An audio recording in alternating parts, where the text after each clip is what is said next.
Let's just take a minute here to describe the process by which bone develops from cartilage.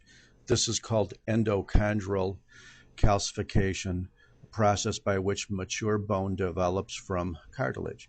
The other way bone could develop is not from cartilage, but from directly from within connective tissue, and it's called membranous or intramembranous ossification. But here is endochondral ossification.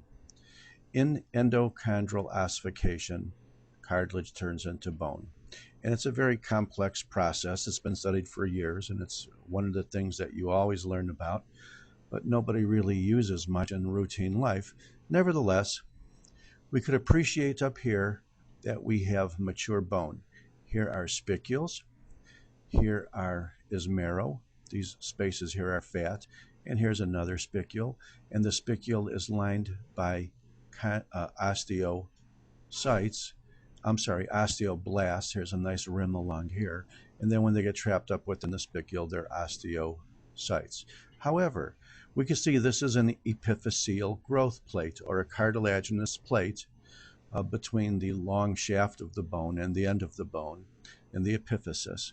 And in this process, you can see that we have a group here of fairly nice, mature looking cartilaginous cells, and they are called reserve cartilage. They look like normal cartilage, but they're rather small. And here now they're starting to multiply and become bigger.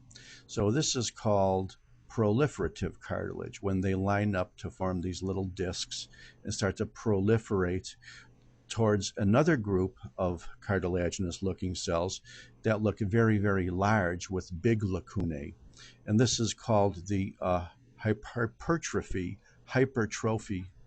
layer or hypertrophying cells within the lacunae. Very shortly after that, you can see that the cartilage is taking on a darker or more calcified appearance. And this is the zone of calcifying cartilage. When cartilage calcifies, that is pretty much one of the last steps before it starts to turn into actual bone. Like you see here now, you don't just see this bluish cartilaginous material, you see this denser reddish material, very much like the mature spicules we saw on the other side of the epiphyseal growth plate. So just as a quick review, because I always know this is an area of a little bit of a confusion, this whole cartilaginous band here is the epiphysis. Here is normal bone on the upside of it, lined by osteoblasts. Here are osteocytes within the bone. Here is the zone of reserve cartilage. Here is the zone of proliferation cartilage. Here is the zone of hypertrophying cartilage with the large nuclei and the large lacuna.